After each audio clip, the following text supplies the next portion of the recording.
Part number 17 novel نروان کی تلاش پیشکش میرے کارواں۔ اگر آپ نے ہمارے یوٹیوب چینل کو اب تک سبسکرائب نہیں کیا تو براہ مہربانی اس کو سبسکرائب کریں۔ ہماری ویڈیوز پسند آئیں تو انہیں لائک، شیئر اور کمنٹ ضرور کریں۔ سردارے نے چونک کر کہا، ارے یہ نیک خاتون کیا کر رہی ہیں؟ میں نے بھی نگاہیں اٹھا کر سامنے دیکھا۔ لیزارا حسب معمول لباس برش لیے فرش صاف کر رہی تھی۔ اس نے بھی ہمیں دور سے آتے ہوئے دیکھ لیا تھا، لیکن گردن جھکائے اپنے کام میں مشغول رہی۔ تھوڑی دیر کے بعد ہم اس کے قریب پہنچ گئے۔ ہے لیزارا، سردارے نے اسے پکارا۔ ہیلو مسٹر پنٹو، صبح بخیر، سردارے نے کہا اور لیزارا نے گردن ہلا دی۔ اس کے چہرے سے صاف پتہ چل رہا تھا کہ وہ کبیدہ خاطر ہے، نہ جانے کیوں۔ سردارے نے میری شکل دیکھی۔ مسٹر فورک کہاں ہے مس لیزارا؟ میں نے پوچھا۔ اندر ہیں۔ کیا بات ہے، تم اداس ہو؟ نہیں، کوئی بات نہیں ہے جناب، لیزارا نے جواب دیا اور فرش صاف کرتی رہی۔ میں نے شانے ہلائے اور پھر ہم دونوں اندر داخل ہو گئے۔ مسٹر فورک حسب معمول مست تھے اور اپنا پائے دانتوں میں دبائے بڑے فخر سے اکڑے بیٹھے تھے۔ مسز فورک اپنا پرخلوص مسکراہٹ سے ہمارا استقبال کیا، جو البتہ البتہ موجود نہیں تھی۔ بڑے عجیب بچے ہو تم، رات سخت سردی میں گزار دی۔ اوہ ممی، ویری سوری، بس میں رات کو جاگ جا کر تمہاری دستک کا انتظار کرتی رہی۔ ارے ممی، پھر تو بہت ہی شرمندگی ہے، لیکن وہ لوگ ہمارے شناسہ نکلے۔ بڑا اصرار کیا، انہوں نے رکنے پر مجبوراً رکنا پڑا۔ میں نے معذرت کرتے ہوئے کہا، شناسہ تھے تو یہاں کیوں نہ بلا لائے؟ اوہ، آپ کو کہاں پریشان کرتے ممی، تمہاری شناساؤں سے ہم پریشان نہ ہوتے سیسرو۔ خیر تم لوگ ٹھیک تو ہو؟ پانی گرم ہے، غسل کر لو، پھر ناشتے کی تیاریاں کرو۔ اوکے ممی، میں نے کہا۔ تو کیا سچ مچ غسل کرو گے؟ سردارے حق پلا کر بولا۔ کیوں، تم نہیں کرو گے؟ میں نے بھی اردو میں پوچھا۔ مر جائیں گے یار، سردارے کے کمایا۔ بکواس مت کرو، غسل کرنا ضروری ہے اور پھر پانی بھی گرم ہے۔ گناہ کے بعد کی زندگی زیادہ تکلیف دہ ہوتی ہے، سردارے کراہتا ہوا بولا۔ بہرحال یکے بعد دیگرے ہم دونوں نے غسل کیا اور پھر ناشتے کے لیے آ بیٹھے۔ ناشتے پر دونوں لڑکیاں موجود تھیں، لیکن دونوں کے منہ پھولے ہوئے تھے۔ ارے ان دونوں کو کیا ہو گیا ہے ممی؟ میں نے انہیں گھورتے ہوئے کہا۔ نہیں بولیں گے، ہم دونوں طے کر چکے ہیں کہ آپ سے نہیں بولیں گے مسٹر سیسرو، جولیسا نے کہا۔ ارے مگر کیوں؟ آپ نے رات ان خیموں میں کیوں گزار دی؟ کیوں لیزارا؟ فضول باتیں مت کیا کرو جولیسا، لیزارا خشک لہجے میں بولی۔ ارے واہ، کیسی چالاک ہو تم، خود ہی تو مجھ سے کہا تھا کہ ان دونوں سے نہیں کریں گے بات، اور اب میری باتیں فضول ہو گئیں۔ جولیسا آنکھیں نکال کر بولی۔ کیا بکواس ہے جولیسا، لیزارا غصے میں کھڑی ہو گئی۔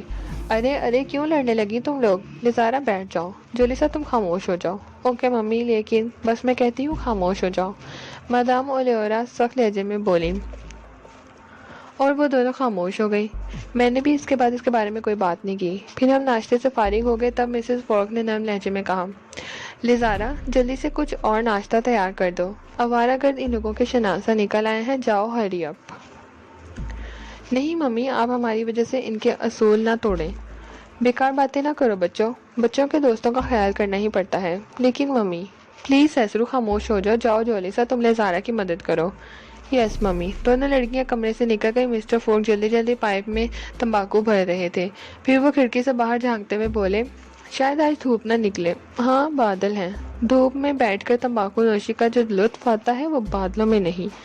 آج باہر نہ بیٹھ سکیں گے، مسٹر فورک بولے۔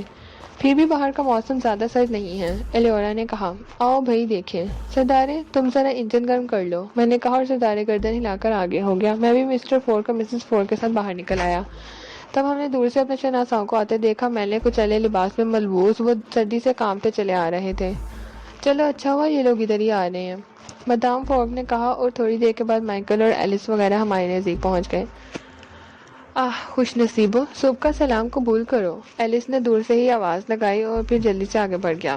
اوہ مدام، اس وقت ہمارے پاس پیسے موجود ہیں، رات کے خیموں کے بل کی ادائیگی بھی ہو سکے گی، اور اس وقت کے ناشتے کی بھی۔ ناشتہ ضروری ہے، تاہم اگر آپ پسند نہ کریں گی تو ہم دوپہر کے کھانے کا بندوبست شہر سے کر لیں گے۔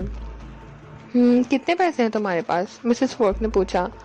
جو آپ طلب کریں، ایلس نے جواب دیا۔ تم سیسرو کے دوست ہو؟ سیسرو عظیم جان ہے، بے حد عظیم، آسمان کی مانند۔ کیوں نہیں، اس نے تمہیں کرنسی دی ہے۔ ٹھیک ہے، تم ناشتہ کرو، کھانا کھاؤ، لیکن آج ادھر سے چلے جاؤ۔ جہاں دیدہ عورت شاید اصول حالے سمجھ گئی تھی۔ ہم کل مسٹر سیسرو کے ساتھ جائیں گے مادام، مائیکل نے جواب دیا۔ کس کے ساتھ؟ مسٹر فورک چیخی۔ مسٹر سیسرو کے ساتھ مادام، ایلس نے جواب دیا۔ غلط، بکواس، سیسرو تو نہ تو کل جائے گا اور نہ تمہارے ساتھ جائے گا، مادام ایلیورا نے کہا اور پھر میری طرف دیکھتے ہوئے بولی۔ کیوں سیسرو، میں نے غلط کہا؟ نہیں ممی، بھلا آپ غلط کہہ سکتی ہیں؟ شکریہ میرے بیٹے۔ بوڑھی عورت کے چہرے پر انبساط پھیل گیا اور میرے ذہن میں پھر بھنور اٹھنے لگے۔ نہیں، مجھے کسی کی محبت درکار نہیں ہے۔ یہ محبت اب مل رہی ہے جب مجھے اس کی ضرورت نہیں ہے۔ کیا کر سکوں گا میں اس بوڑھی عورت کے لیے؟ کیا دے سکوں گا اسے؟ اب تو میرے پاس کچھ بھی نہیں ہے، مجھ سے انسانیت کے سارے زیور چھین لیے گئے ہیں۔ اب میں کسی کے قابل نہیں ہوں، میں کسی سے فریب نہیں کر سکتا۔ جاؤ ناشتہ کرو، لیزارا ان کے لیے ناشتہ لے آؤ، مدام ایلیورا نے اندر منہ کر کے کہا اور تھوڑی دیر کے بعد ان کے لیے ناشتہ آ گیا۔ سب کے سب ناشتے میں مصروف ہو گئے، پھر انہیں پیٹ بھر کر کافی دی گئی اور آوارہ گرد اس طرح ناشتہ کرتے رہے جیسے اپنی سسرال سے آئے ہوں۔ تھوڑی دیر کے بعد وہ ناشتے سے فارغ ہو گئے، تب ان میں سے ایک نے رات کی بچائی ہوئی چرس کی گولی نکالی اور اس کے ساتھ ہی مسز فورک چیخ پڑی۔ اے تم یہاں چرس نہیں پیو گے؟ او اچھا مادام، لیکن آج رات ہم یہاں گزار سکتے ہیں، تمہارے پاس کرنسی موجود ہے۔ اس وقت کچھ پیش کیا جائے مادام؟ مائیکل نے پوچھا۔ نہیں، بھاگ جاؤ، مدام ایلیورا نے کہا۔ لڑکیاں میری طرف دیکھ رہی تھیں، میں نے انہیں بھی اشارہ کر دیا اور وہ سب واپس چل پڑے۔ گندے کمینے کہیں کے، مسز فورک بولی۔ ممی میں نے کچھ کہنے کے لیے منہ کھولا۔ تم چپ رہو سیسرو، اگر تم صرف چرس پیتے ان کے پاس گئے تھے تو وہ میں تمہیں یہاں مہیا کر دوں گی۔ وہ تمہارے قابل نہیں ہے بیٹے، تم میں اور ان میں فرق ہے۔ نہیں ممی، یہ بات نہیں ہے۔ بس کوئی بات نہیں ہے، کیا تم سچ مچ ان کے ساتھ جاؤ گے؟ نہیں ممی، جیسا آپ کہیں گی۔ تھینک یو میرے بیٹے، میں تمہاری شکر گزار ہوں۔ جولیسا اور لیزارا باہر ہی کھڑی تھی، پھر لیزارا مجھے گھونٹتے ہوئے بولی۔ کیا آج سیر کرنے نہیں چلیں گے مسٹر سیسرو؟ آج نہیں بیبی، پھر صحیح، میں نے انگڑائی لیتے ہوئے کہا۔ ہاں، رات بھر لوگوں کے ساتھ جاگتے رہے ہو، اب آرام کرو، مسٹر فوک نے کہا اور پھر ہم دونوں کان دبائے ہوئے اپنے کمرے کی طرف چل پڑے۔ گرم بستر میں لیٹنے کے بعد ستارے بولا۔ استاد، بول بھائی، یہ مدام لیزارا کیوں بگڑی ہوئی تھیں؟ لڑکیاں جہاں بھی ہوتی ہیں پاگل ہوتی ہیں، میں نے جواب دیا۔ یہ پاگل پن خطرناک نہ ہو جائے استاد، اس سے قبل نکل چلیں گے یہاں سے۔ استاد، بڑا عمدہ چانس نکل رہا ہے۔ کیا مطلب؟ لڑکیاں ایک آدھ ہفتے تو چل سکتی ہیں اور پھر ان کے ساتھ نہایت سعادت مند بھی۔ مطلب کیا ہے؟ میں نے پوچھا۔ ارے وہ بڑی بھی گڑبڑ کر رہی ہیں نا، میں نے ایک پروگرام بنایا ہے سردارے۔ کیا استاد؟ رات کو ہم برف چھوڑ دیں گے۔ رات کو؟ سردارے اچھل پڑا۔ ہاں، مسز فورک کو ہماری روانگی کے بارے میں پتہ نہیں چلنا چاہیے۔ او سمجھ گیا استاد، انہیں بھی لے چلو گے نا؟ سردارے خوش ہو کر بستر پر پیٹھ رکھ گیا۔ ہاں، زندہ باد، بڑی بھی خواہ مخواہ گڑبڑ کر رہی ہیں۔ بہت پیاری عورت ہے، ہمارے جانے سے اسے بہت دکھ ہوگا، لیکن اس کے بغیر کیا کیا جائے؟ ہم کسی کی محبت کو فروغ دینے کے قابل نہیں ہیں۔ ہاں، بوڑھی عورت بہت مہربان ہے، سردارے نے جواب دیا۔ بہرحال آج رات کو روانگی، میں نے فیصلہ کن لہجے میں کہا۔ اوکے باس، سردارے مستعدی سے بولا اور میں خاموش ہو گیا۔ کافی وقت گزر گیا، پھر دوپہر کے کھانے کا وقت آ گیا اور جولیسا ہمیں بلانے آ گئی۔ ارے واہ، یہ اچھی بات ہے، راتوں کو جاگتے ہو اور دن کو سوتے ہو، اٹھو، سب تمہاری وجہ سے بھوکے بیٹھے ہیں۔ ارے واقعی یہ تو بری بات ہے، تم جیسی پیٹو لڑکی بھوکی ہے، چلو جلدی، میں نے کہا اور جولیسا بچوں کے مانند ہنس پڑی۔ وہ ہمارے ساتھ ہی باہر نکل آئی۔